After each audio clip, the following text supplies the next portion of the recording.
গাইছ আজি আমি আছোঁ কি বিয়াত আৰু আজি আমি এটা ঘোঁৰা দেখা পাইছোঁ বিয়াত আহোঁতে এইটো ঘোঁৰাত ইণ্ডিয়াৰ বিয়া আৰু মোৰ নামটো নিৰ্মল নাথ আৰু এটাই ফাৰ্ষ্টতে ফটো তুলবা আহিলোঁ গাইছ আৰু এইটো ঘোঁৰা জুম কৰি দেখাই আছোঁ ৰ'ব গাইছ জুম কৰি দেখাই আছোঁ ৰ'ব ওচৰত আহি আছে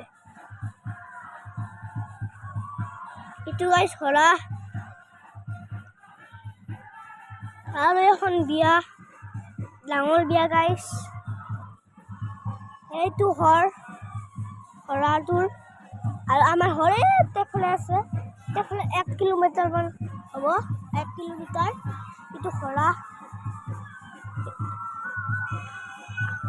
আৰু গাইছ আজিৰ ব্লগটো এইখিনি মানে আপোনালোকে লাইক ছাবস্ক্ৰাইব শ্বেয়াৰ ফ'ল' কৰি দিব আৰু বাই বাই।